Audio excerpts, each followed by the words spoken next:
Japan has mastered many approaches to organizing and bringing order to our lives, from methods such as the Pomodoro technique for time management to KonMari for decluttering and tidying up. But the one method you really should care about is the Japanese method for saving money called Kakeibo. Forget all the fancy complicated budgeting apps and tools that are currently out there. All you're going to need is a pen and paper. If you feel like you need a helping hand or lost control of your finances, this simple and easy to understand method will bring them back on track. Kakeibo can be simply translated as a household financial ledger, which will make more sense when we get into the technique of how it works.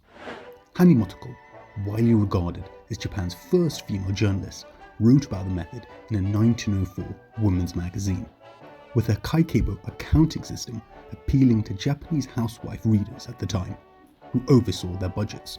This method focuses on keeping track of your incomings and outgoings to see where your money is being put to use. But what makes this method really powerful is actually mindfulness. Now, before I sell you a meditation course, I have to ask, what do you do if a meditator goes missing? Nothing, because they'll find themselves. Questionable jokes aside, it is really about being more mindful when spending your money on things that align with your goals. You should take control of your money by spending less on things you don't need and more on things that are necessary, but at the same time things that bring you joy. The method and template we will go through together in this video will make this the easiest way to budget effectively. As mentioned, Kakeibo works best with just a pen and paper. No fancy app or tech needed.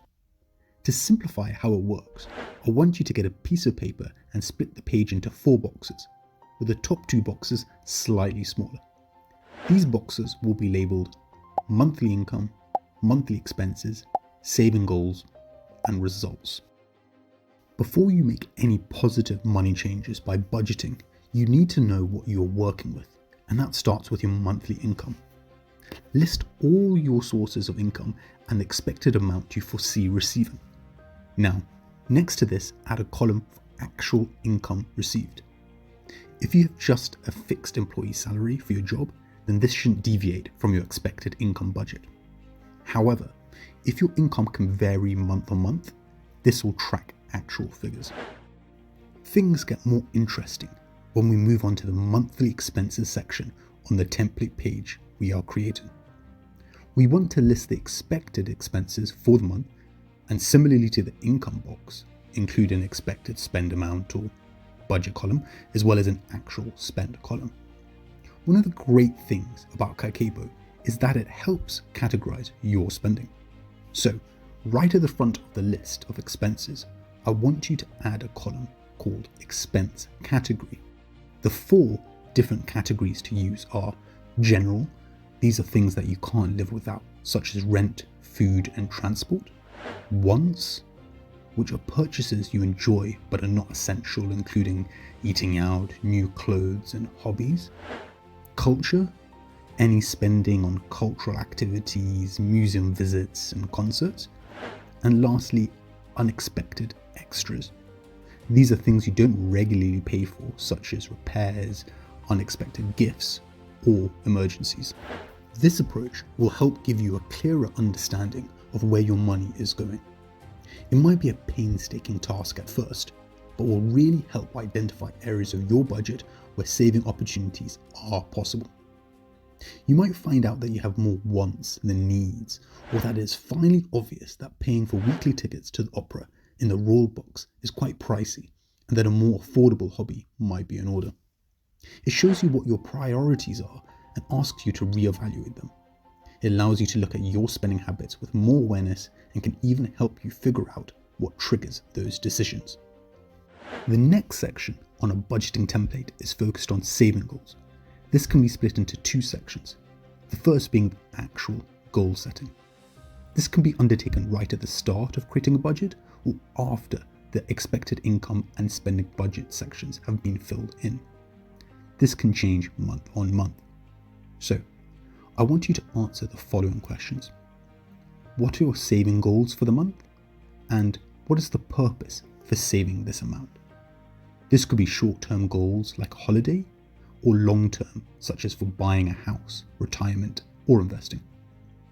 The second section of this box can only be filled in at the end of the month and focuses on reflecting on your spending and saving habits. Have two boxes with one column stating what went well for that month and the second column stating what you can improve on.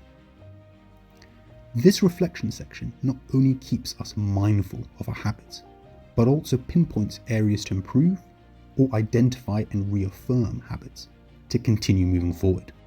I haven't touched on the results section until the end, as this is just totaling numbers, but will feed into how you fill out the saving goals section. There are two calculations we do in this. Firstly, the savings budget amount, and secondly, the actual savings amount. The savings budget equals expected income minus expense budget. To calculate this, add up all the expected income numbers you have entered in the monthly income box and subtract that from the sum of all the expected spend budget amounts listed in the monthly expenses box. The second calculation is actual savings, which equals income received minus actual spend. For this, you should total the corresponding entries in the columns with the monthly income and monthly expenses boxes. This will show actual performance against budget at a high level before you dive into more details in each section. Now, how I have presented the Kakeibo method is for the simplicity of understanding. This whole template might not all fit on one page, so you can split onto 2 or even more pages. For example, have income and fixed expenses on one page, and saving goals and results on a second page. At the start of this video, I highlighted the power of mindfulness of Kakeibo, and that is clear across both spending and goal setting. But another word that's just come to me is purposefulness. With so many budgeting tools, the automation of the process can detach you from the decision making. The manual but simple nature of Kakeibo, in my experience, feels more deliberate and impactful in achieving your saving goals. So, with Kakeibo and the 4-box method we've gone through in this video, you will be able to answer the following questions. How much money do you have? How much would you like to save? How much are you spending? And how can you improve?